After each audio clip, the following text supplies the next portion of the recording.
College is only expensive if you do it the worst possible way. Hark the Herald Angel sings all across the internet. The average cost of college is $20,000 a year, and Americans are $80,000 in debt, and so on and so forth, and they never pay off their debt in time. But that doesn't tell the full story.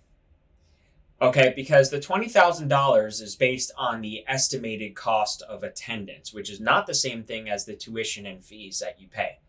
So let's start there. We're going to go over community college and state college. We're going to go over the college experience and why that's not really that big of a deal. We're going to go over why you only really need to go to a state level school anyway, or a publicly funded school. We're going to go over university rankings and what that actually means, because that actually has nothing to do with the quality of the instruction or something like that. We're going to go over the point of college, because people tend to think the point of college is some sort of, American Pie situation, and it's not.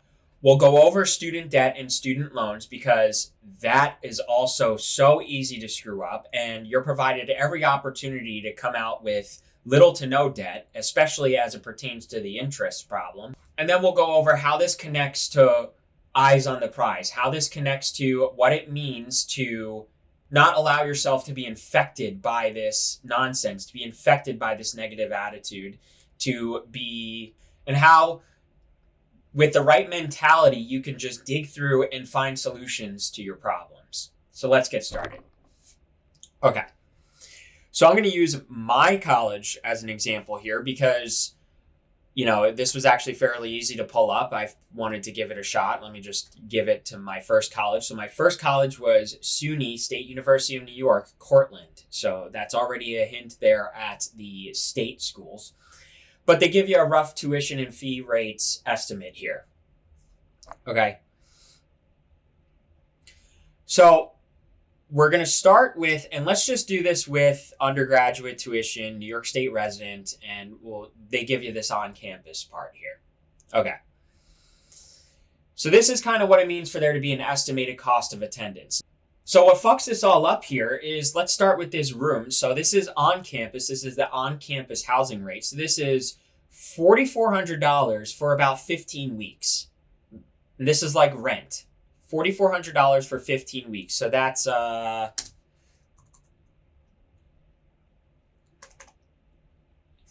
let's do 3.5 because that's about 3.5 months. So you're paying $1,200 per month. That's like bad for just renting a regular room, renting a regular apartment. Moreover, these dorms, they don't have their own bathrooms, their own kitchens, and all of that. You have to do the meal plan too. And so then you have the meal plan. All right. So this meal plan is the on-campus eating option. Because you don't have a kitchen or really any means by which to make food unless you bring your own devices, but oftentimes they don't allow that. You have to eat at the dining hall. So it's, okay, so $3,300. So let's do that again.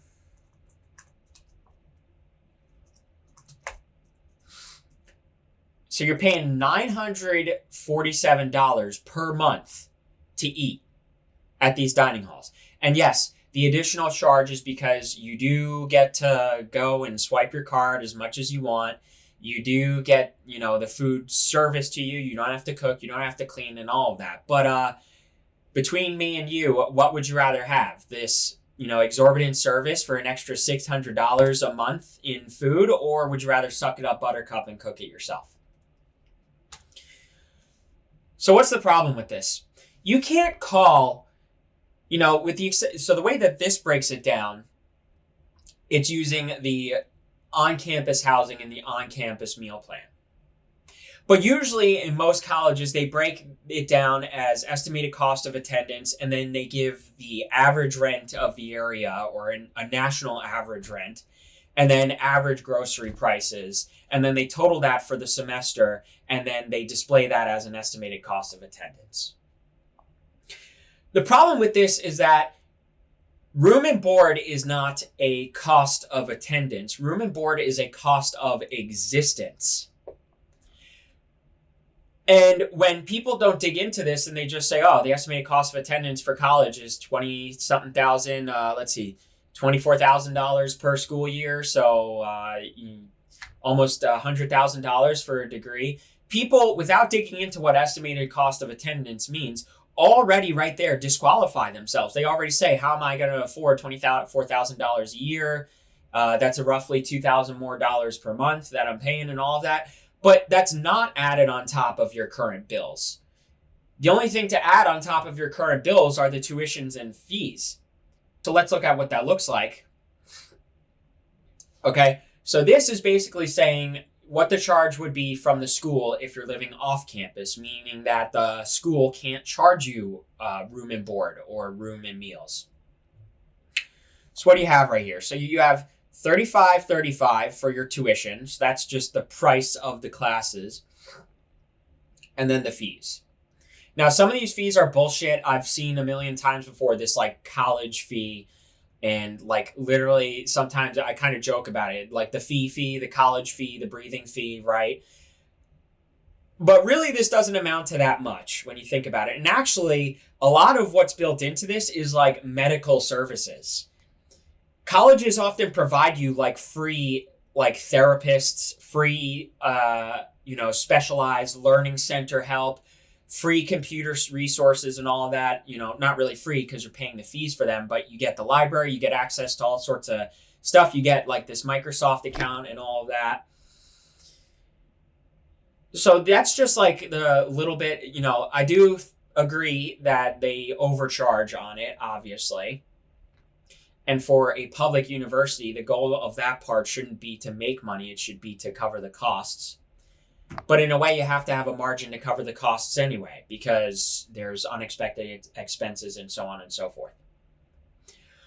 But let's just take now you're still going to have to pay rent and food and all of that. And how are you going to go to college full time and then also work to pay for food and rent and the bill of the college and all of that? And I'll get to that shortly. But let's just take a look at this in terms of if you just slap college onto what you're already paying to exist in life, this is what the price actually is per year. $88.74. Okay. So now actually let's calculate the full cost. Okay. So the $35.35 is based on 12 credits. So let's see the cost per credit hour is $294. Okay, so 294 point whatever.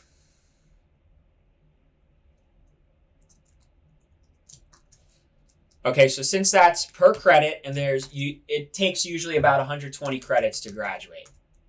Okay. So let's just say, you don't take any extra credits and all of that. And you come out with 35. Why does it seem like I should have been able to figure that out? 35 divided by 12 times 120. 294 per credit. That comes out exactly 35,350. I went to college for math, so that's kind of like a funny moment. And I'll go over that on my channel and stuff anyway. But so really the cost of actually attending is $35,350. And then we got to do all of that. I do the parentheses around everything just to keep track of what I'm doing. All right, so then we have to do that plus the 902. And that's times 2 semesters, so times 8. Okay. So in this example, it costs $42,000 for your college degree. That's still a lot of money, fair. But it's certainly not $100,000. $100,000 over the span of those 4 years is the cost of your tuition plus your existence. Okay. So why is this an important distinction? Because people as I mentioned, people disqualify themselves from being able to attend college without even digging into this because they think it costs $100,000 just in the school expenses. So they're doing the $100,000 plus their cost of existence because they don't even know about how they're including rent and food. Mind you, too, as we just saw, the rent and food there in those estimated costs of attendance are way overpriced. We can all figure out ways to get those numbers down. In my case, when I went to college, I rented a place off campus for $500 a month. And I spent about $300 to $400 a month at groceries. Now, was I behind financially because that plus the tuition and all of that, plus I had to work part-time? Certainly still made it hard. But the point there being is that the estimated cost of attendance is not the same thing, and as a matter of fact should be done away with, as the tuition and fees. So somebody might say, well, when you go to college and it's your first and second year and all of that, they make it a rule that you have to dorm and thereby use the meal plan and so on and so forth. They tend to make that a rule because if you're off campus, you're going to be a degenerate.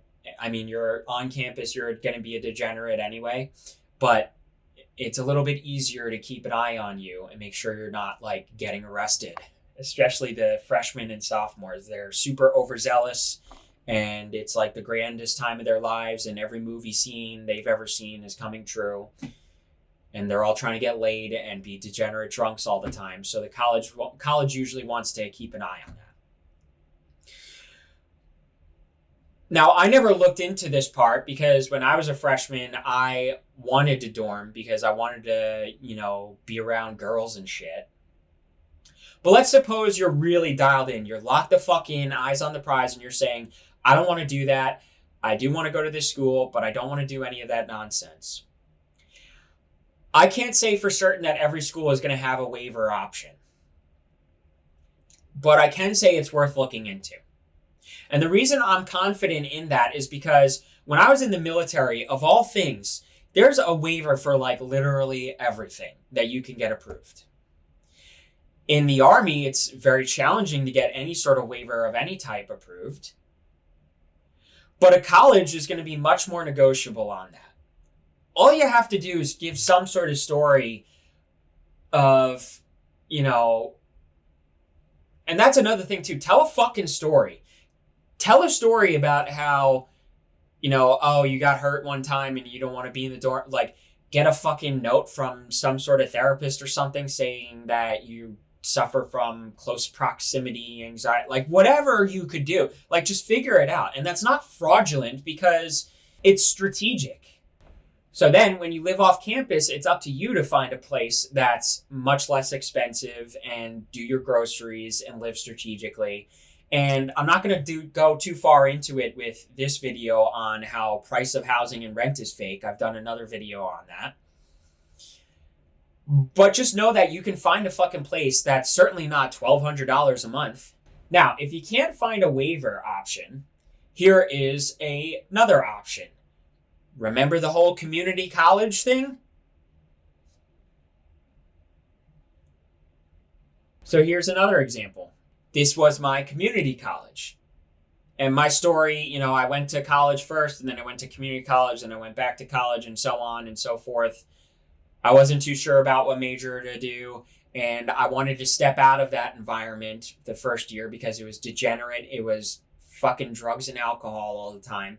And I thought to myself, the drinking isn't helping me. It isn't making me feel confident. It isn't making me feel secure, and it's not getting me the results that I want. So I'm going to need some time away from that environment to finish up elsewhere and be in my hometown where I have my gym bros that I stand outside the gym until like 2 a.m. with, shooting the shit and really surrounding myself with that kind of positive energy and, kind of teachership or mentorship.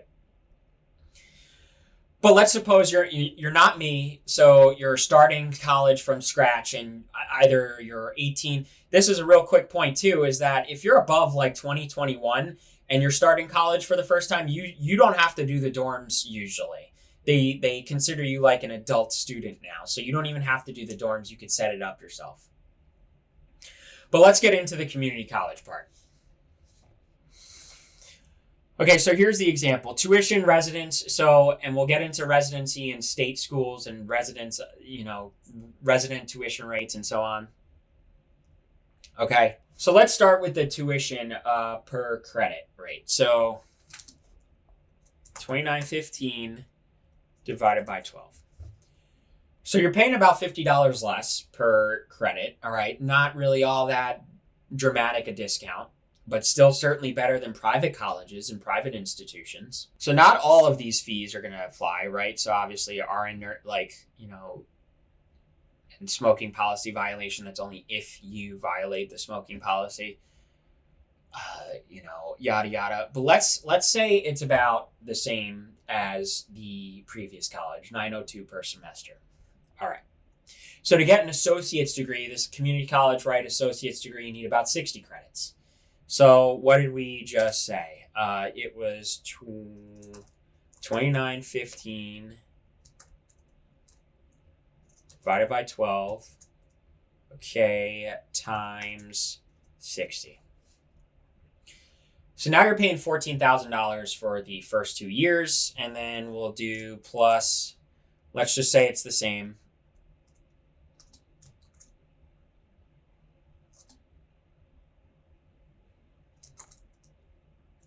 Bro can't math right now. That's times 4. Okay. So $18,000 for the 2 years. I think that adds up. That's funny. I think that adds up to. No, okay. I thought that was going to add up to for a second there, because I remember seeing the 8,000 number and I was like, wait a minute. But okay. So it's $18,000 for the entire 2 years. So let's just say you're, I don't know, for whatever reason, the community college is a 4-year. So instead of paying the $40 or so thousand that we paid last time, we would pay $36,000 if the community college offered 4-year degrees. So that's actually a little bit more of a significant discount. About a $10,000 discount. So estimated cost of attendance is not the same as tuition and fees. You can't include rent and food in those expenses because firstly, they use that bullshit average that I hate, and they use their own prices for the dorms and the food, which are overpriced because those are privately contracted and so on and so forth.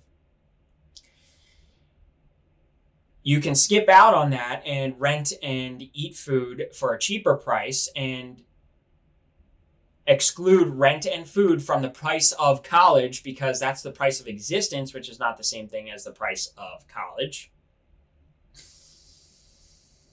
And if you can't dodge it by going away and you can't waiver it and you're not old enough and so on, do community college. Especially because if you make the community college deal with your parents or any of your family members, they're going to offer you low to no rent, hopefully.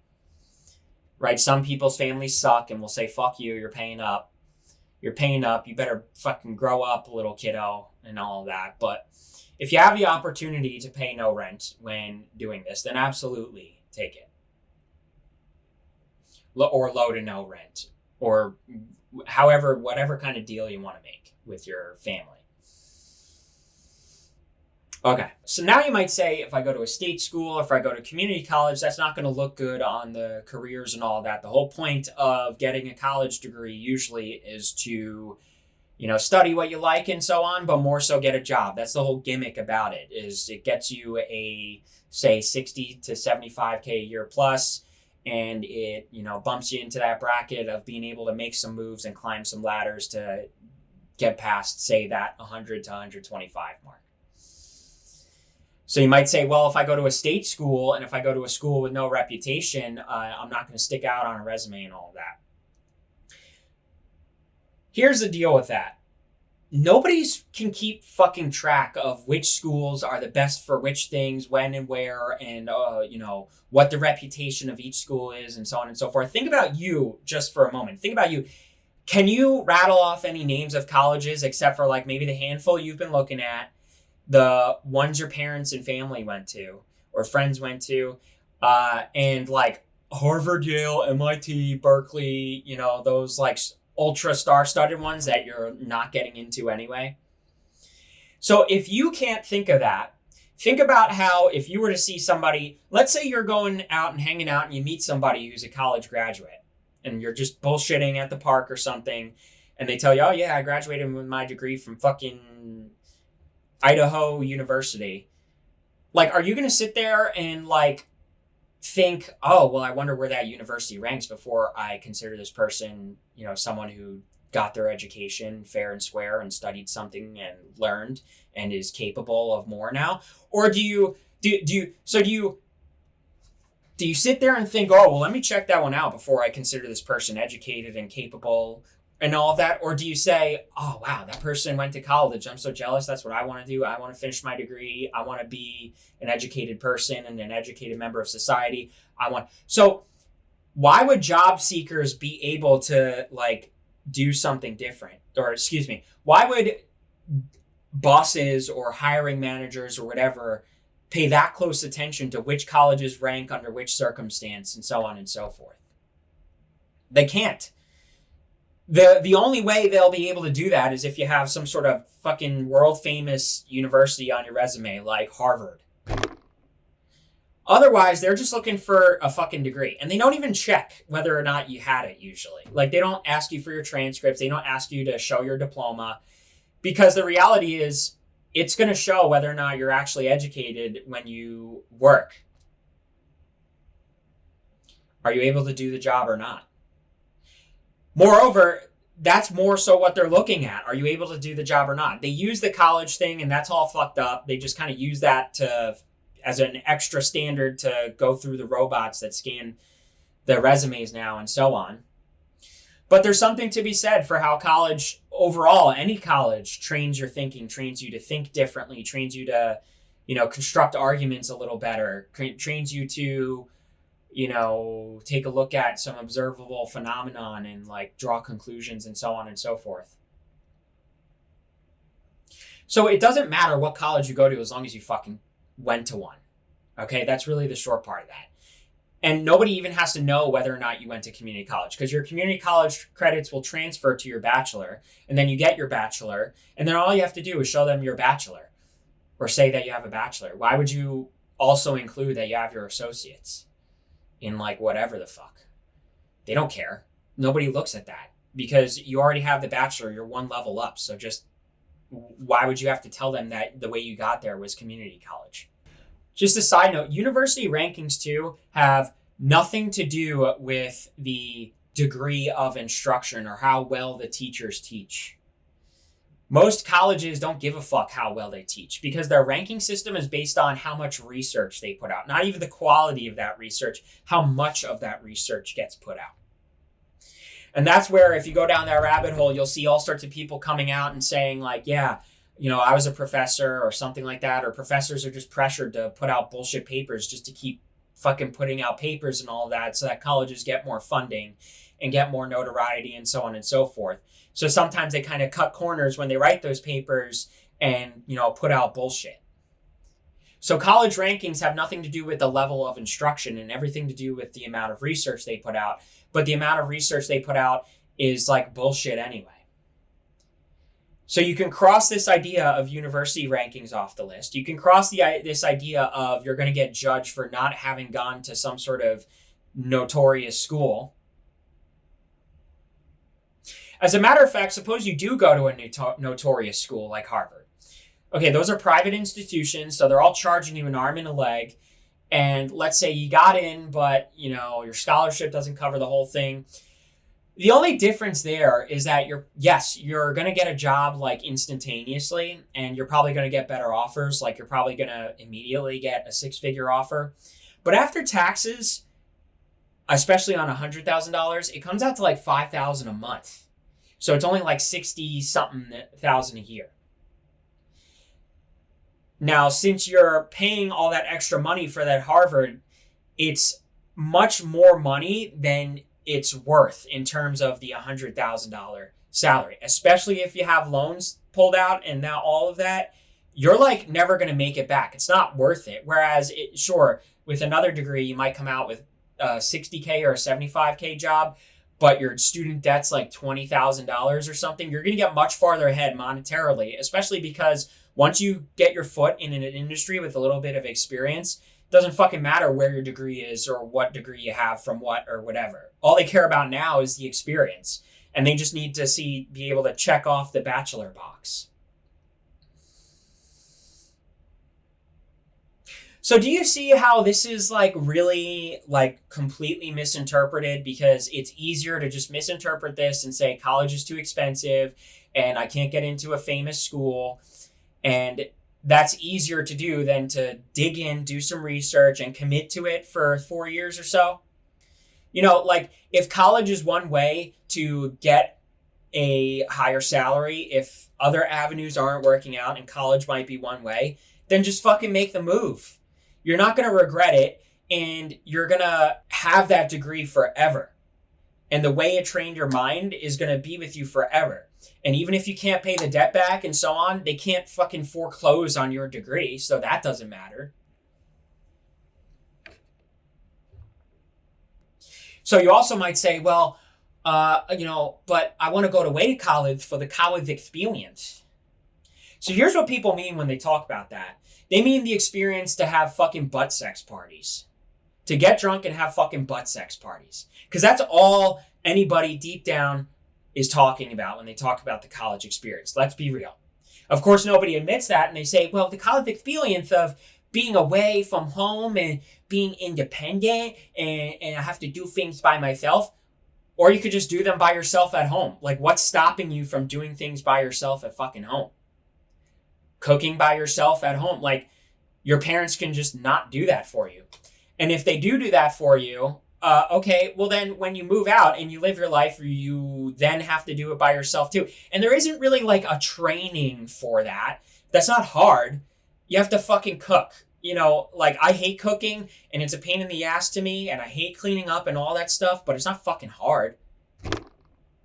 You know, you go, and then you go, and then you go vegetables, and then you go sauce.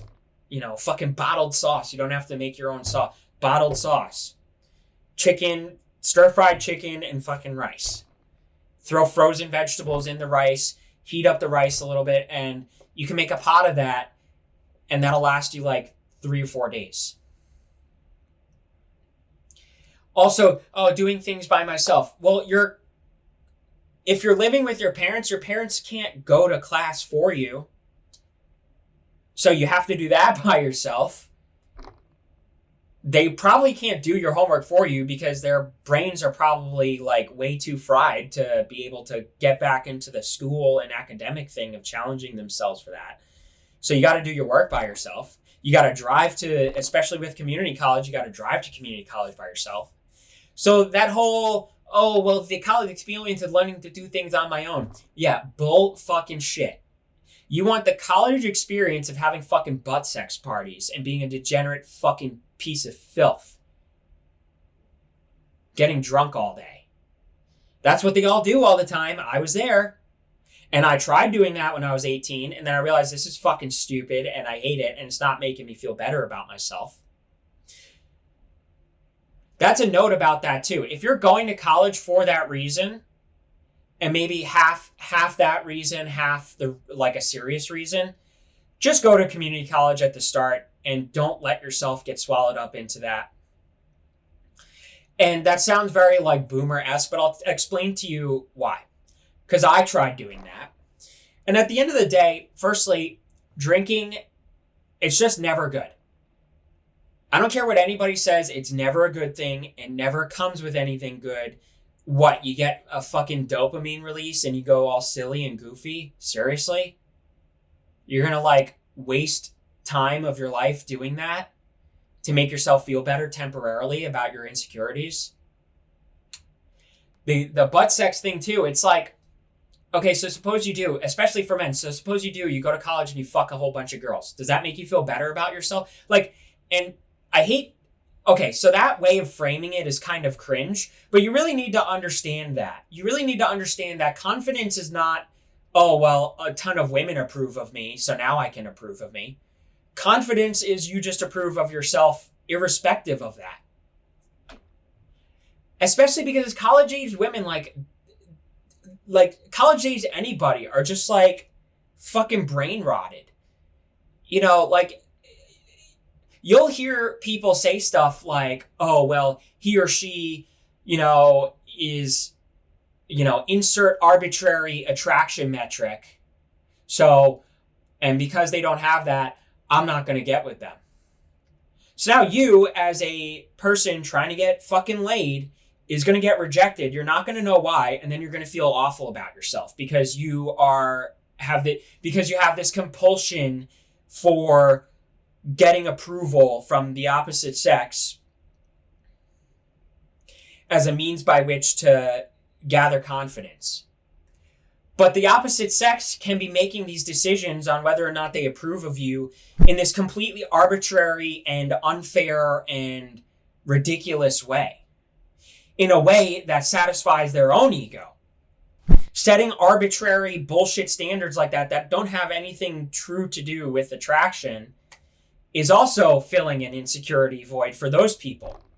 Because those people, by doing that assignment metric, they are propping themselves up as some sort of person who has more valuable time than other people. And they have to position themselves in that power position because they feel powerless otherwise. And they hate that being attracted to somebody makes them feel powerless and gives somebody, in some sense, power over them. So don't bother with that shit. If you have a confidence issue with that, go to therapy. And if you need to get laid to have confidence, you have like mommy or daddy issues or any form of attention from the opposite sex. You have mommy or daddy issues and you need to resolve that immediately. Like immediately. Go to a therapist, and don't go to a therapist that's like gonna lovey-dovey you. Go to a therapist that's real about therapy. Because that's what it actually is. Real therapy is about challenging your mind to let go of what it's holding on to. Which means that. And you can know for sure that something is wrong in how you're approaching it. Let's say you're saying, fuck that, I still want to go and get drunk and get laid. If you're still not confident, then obviously it's not working. No quantity of that is going to work on that. So you have to stop and ask yourself, is this gathering me the results that I want? And if the answer is no, then you got to try something else. So all that's to say that this Cawledge Exthpewiencth of having fucking degenerate butt sex, if it's about insecurity and all that stuff, you need to remove yourself from that. That's not a solution. It never works. You're probably still going to try it anyway after me saying this. But keep in mind that you're going to try it, you're not going to get the results that you want, and then you're going to have to try something else to gather confidence. Secondarily, if you're going because you want to have fucking butt sex parties and get drunk because you're a drug addict, because that's what that all is, drug addiction and addictive behavior. If you're going for that reason, then you're a fucking degenerate pig and you need to get your fucking life together.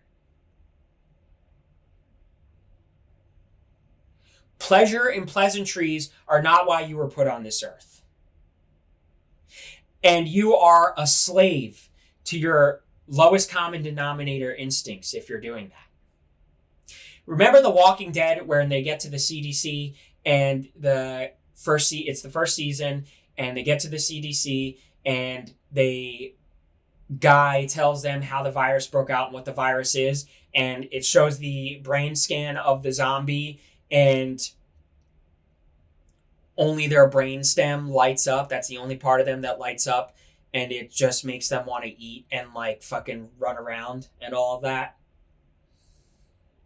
I don't know the exact stuff about the brain and all that, but let's suppose that's the spot where it's just eat and fuck and that sort of thing. That's you.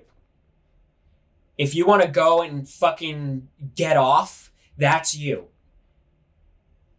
You have no electric activity going on in your fucking brain other than in your brainstem. And you're just like this. Your whole fucking life.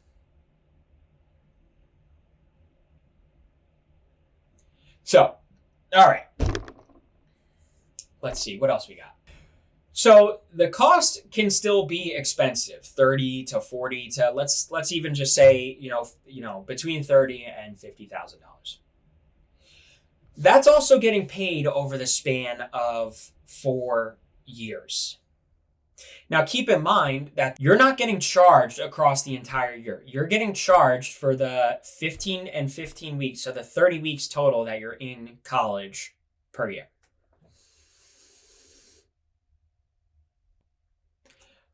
So let's just refresh and calculate that real quick.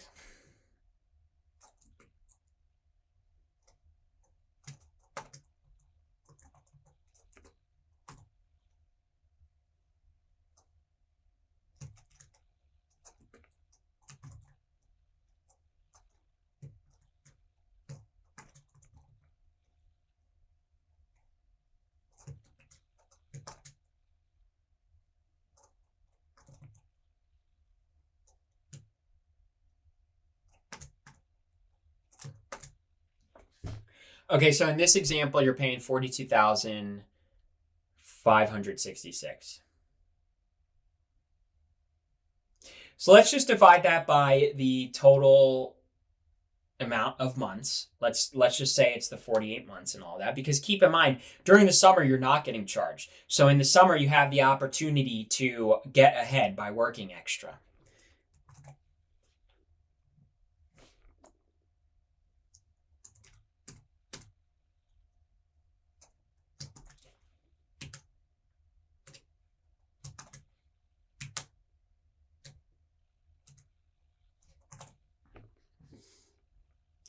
So you're looking at a rate of about $886 more per month. Now, yes, I know that you have to pay the tuition and fees up front. And yes, I know that it doesn't quite work that way. And yes, you're going to be working part-time.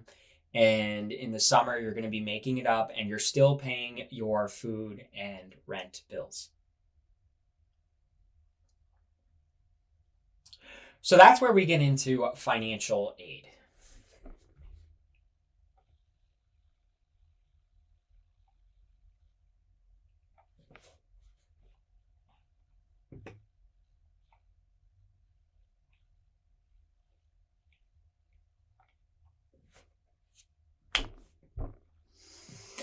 Okay. So firstly, let's just start with, did everyone just forget that there's federal Pell Grants available to everyone? I got awarded federal Pell Grants. Okay. So if everyone in the United States is so poor and so completely unable to afford college, let's see how much the federal government will give them for a Pell Grant.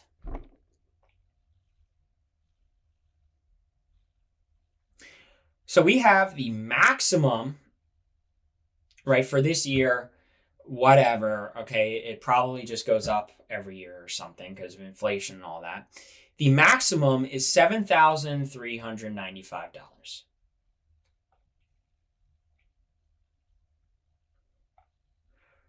Remember how in this school example, the tuition and fees just alone costed $8,874. So if everyone is so poor, surely they'll qualify for the maximum amount of the federal Pell Grant. Which then means you're getting charged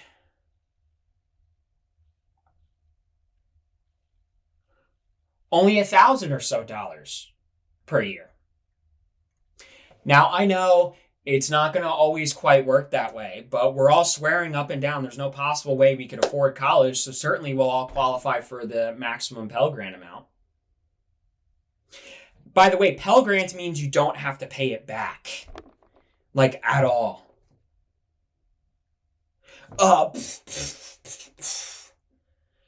Okay, so the student loans thing is actually kind of fucking bullshit. Now, let's suppose you don't qualify for the Pell Grant, but you do qualify for the loans and so on. So here's the primary problem. Okay, this is why the average American in the United States is $80,000 in debt, is because they're a fucking idiot and they take out unsubsidized loans. Basically, the difference is that unsubsidized loans accrue interest while you're in school, whereas subsidized loans means the government pays that interest while you're in school.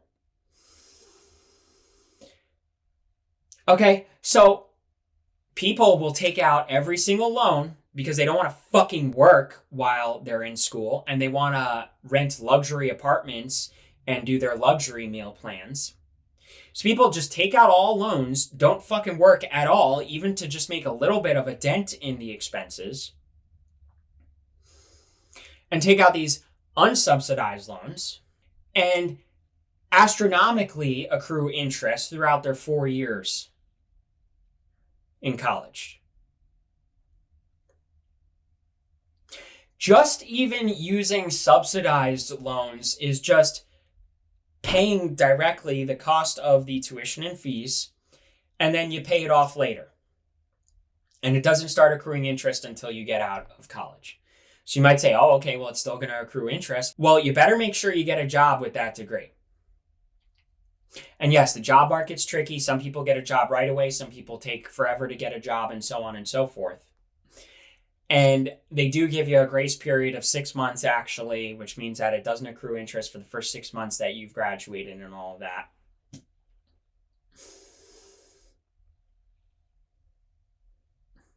But this certainly increases the chance that you're going to pay it off early. All you need is that 60 to 75K job right out of college, like right away, and you could pay it all off in a year.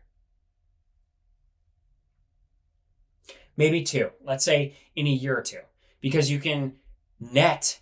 So because you net about $4,400 on that 75K job per month after taxes.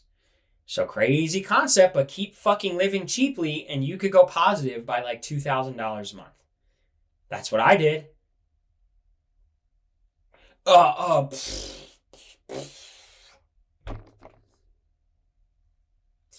So now, I mentioned working. Now, some people pull off working full-time and schooling full-time. I think that older students tend to be able to do that. The 25 plus, I can do that now. I'm doing that now in grad school. Granted, it's online and so on and so forth, but you get the gist. And I think that 18 to 22-year-olds will have a tough time balancing that and all of that, because your brain matter is changing when you're learning in school. If you're taking it seriously, your brain matter is changing, and it is tiresome, and you're trying to learn, and you're going pretty hard and so on. In my case, towards the end there, because I changed my major so many times, I finally landed on math, and I had finished all of my requirements, so I had to take all my 3rd and 4th year math classes, all kind of like at once. Usually people spread out 1 or 2 classes per semester in their last 2 years, but I took them all at once because I wanted to wrap it up and get it fucking done. All the transferring and the degree changes and so on and so forth. I was on like year 3.5, 4 by the time I changed over to math. So I had to take like 4 300 level math classes at once for 1.5 years.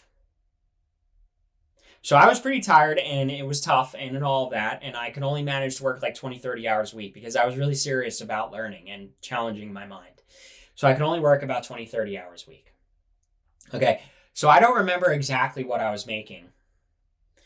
But let's go with, because I don't remember exactly what I was making, right? But certainly if you're going to college and you can only work 20 to 40 hours a week, You're going to be lucky if you make like $20 an hour.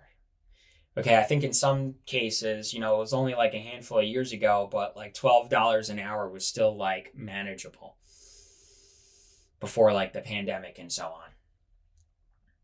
All right, so let's like move it up a little. In 2024, a lot of those types of jobs kind of offer like $15 an hour. Okay, so 15 times 20. Okay, only $300 a week.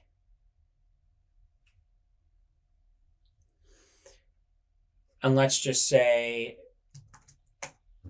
that it's about 4 weeks to a month. Okay, so this is gruesome. This is tough. All right.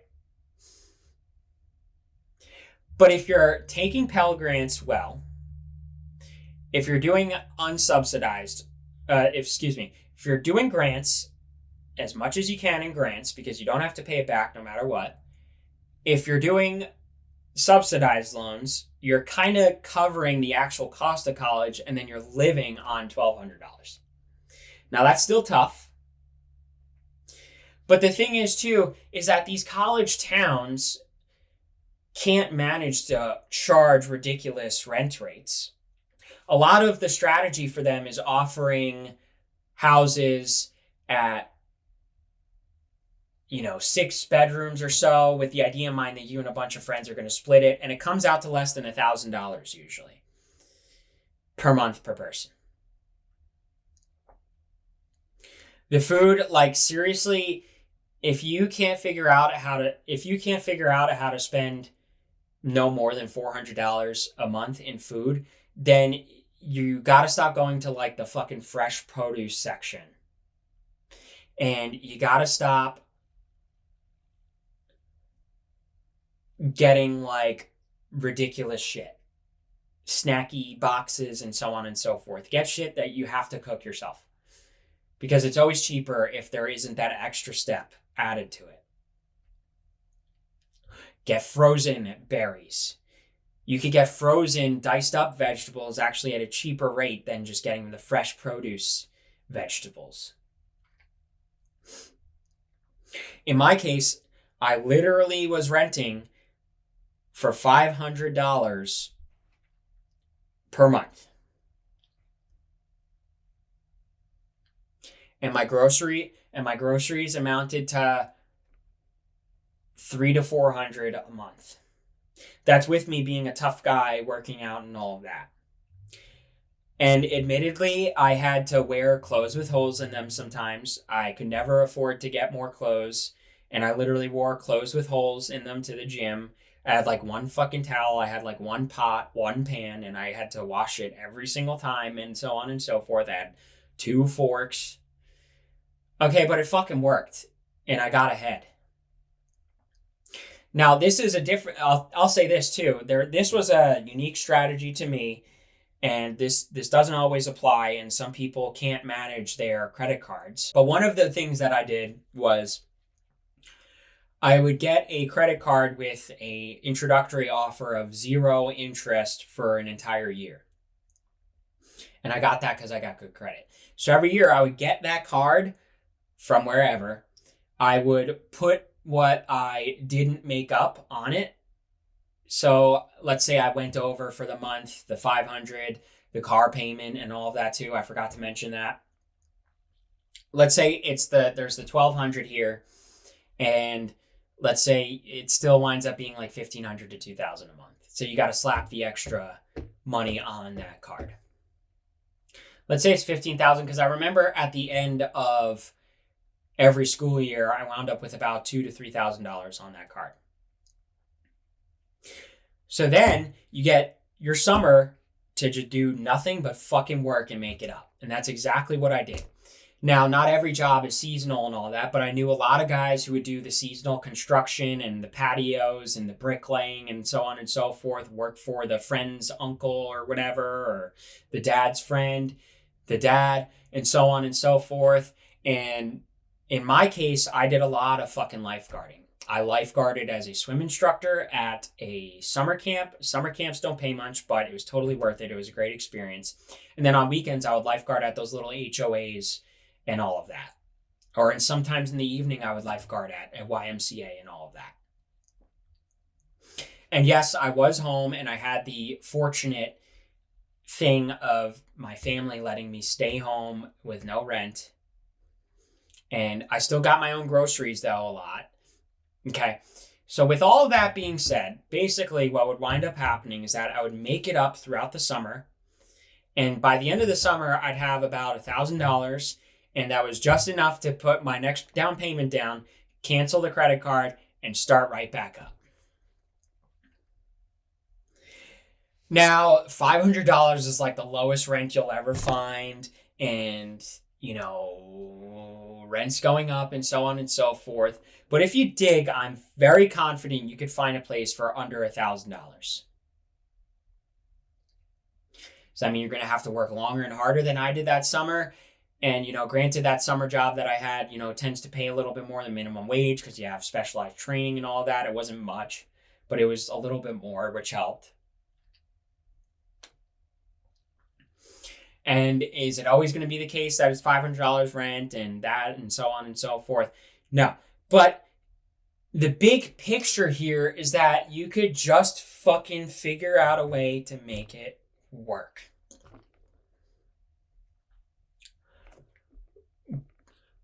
Dodge the dorms and the meal plans. Go to community college or state school. Study a degree that is actually useful. That lands you a job for the $60,000 to $75,000. Rent cheap. Take nothing but Pell grants and subsidized loans. And work your ass off all fucking summer.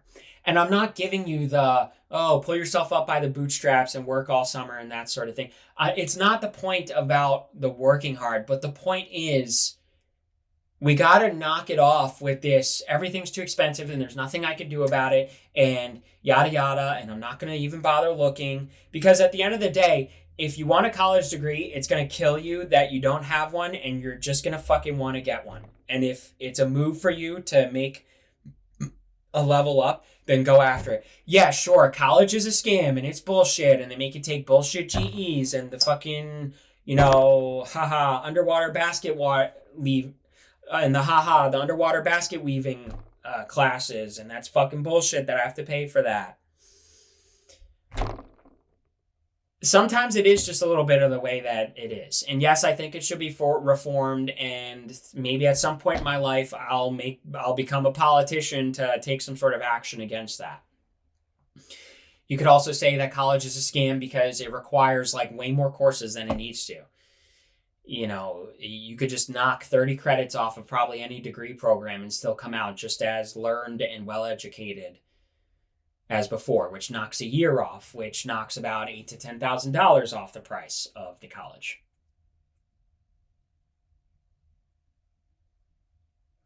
So the point really being is that you gotta just execute. You gotta dial in, lock in, and find ways to make it work and make it cheap. And that's not to say pull yourself up by the bootstraps, but that is to say, what else are you going to do? Are you just going to say college is too expensive, so I'm just going to stay in this shit job that's a dead end? Make a fucking move. No move is good. Everything sucks. Everything's too expensive. Everything's retarded.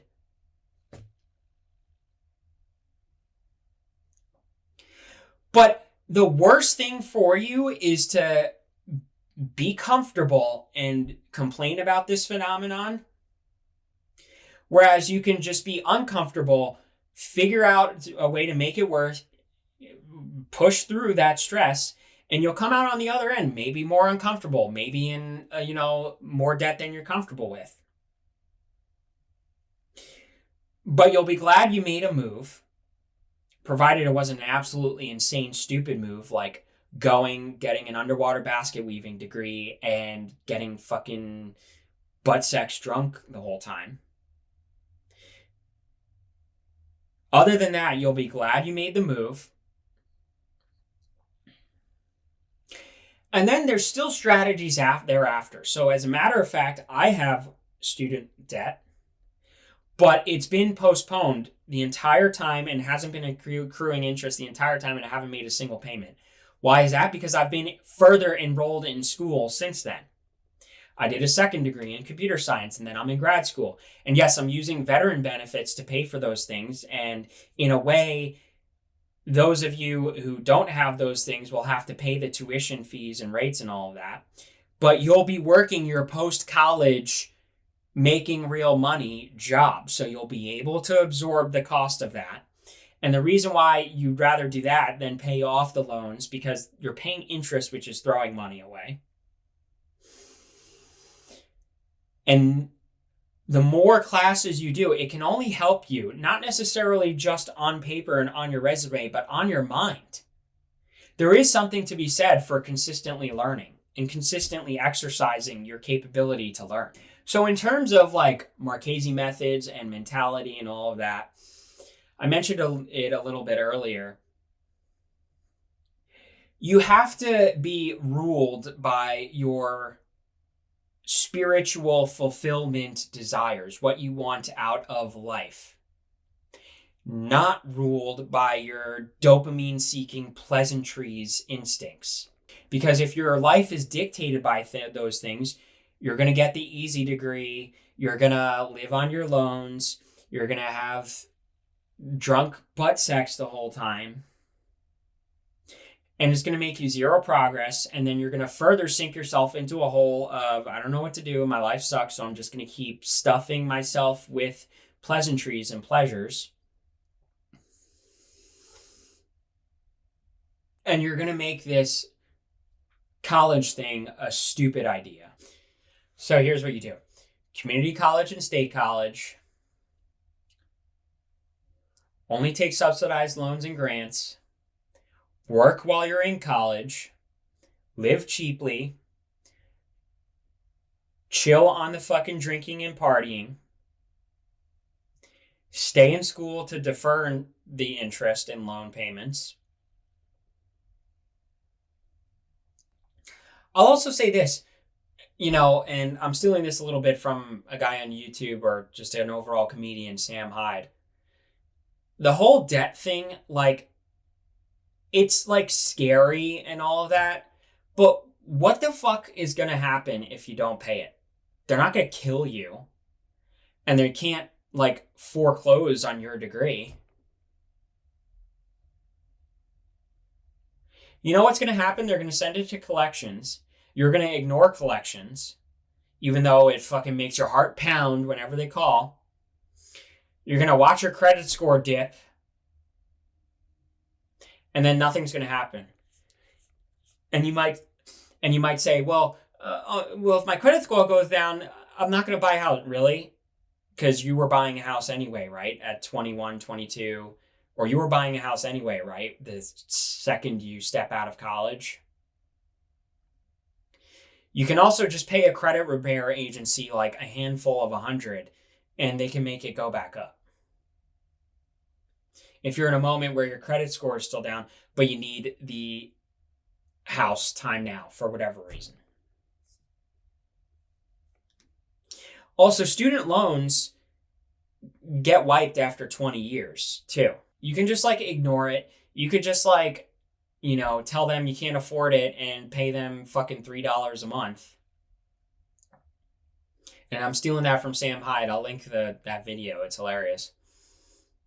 And I'm saying this a little bit ironically, but it's about the mentality. It's about the mentality of, why are you letting that dictate your life? And you got to ignore these fake stats and this fake average shit. The average American is $80K in debt when they come out of college because they're a fucking idiot and they get an unemployable degree. So yes, it'll certainly be hard. It'll certainly be challenging. It'll certainly be expensive. It's certainly more expensive than it once was. But what else are you going to do? Stay in your shit job now with no way out. And sure, there are other non-college options. But college is also a huge option. So what are you going to do? Because Hark the Herald Angel Sings about how expensive college is not making you go to college, is not making you money, is not advancing you forward, is not doing anything for you. Sure, bring awareness to it and so on and so forth. And sure, it's not fair and all of that.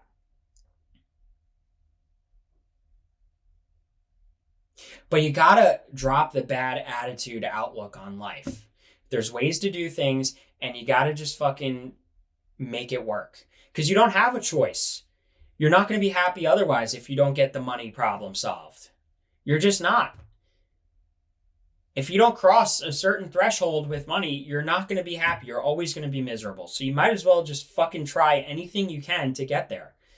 And if you failed at it, I hate to be cheesy, but if you failed at it, you still gathered something from it. Let's suppose you tried college and you failed out and all that. So you might think, oh no, well now I got to pay all this money and I'm in, debt and all that, but I dropped out. So I didn't even get anything out of it. You certainly did, because you answered the question for yourself of whether or not that really is a step for you. And the answer became no.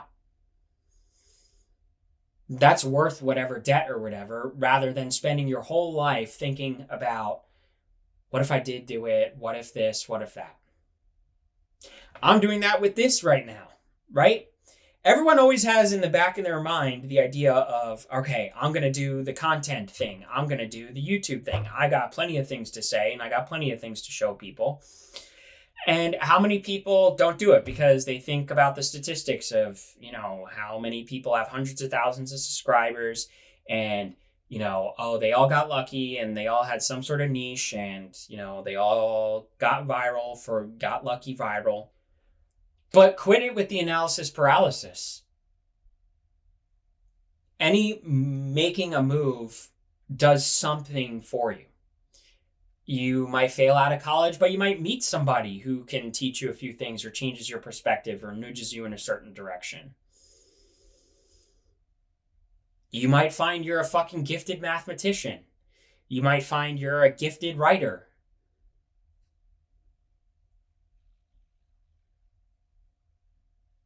So, all right, that's going to do it for today. Thanks for watching. MarcheseMethods.com for coaching. Marchese Methods is all of my socials. Help me get started, like and subscribe and all of that. Boosts the numbers and all of that. Help me get this message out. So, thanks for tuning in.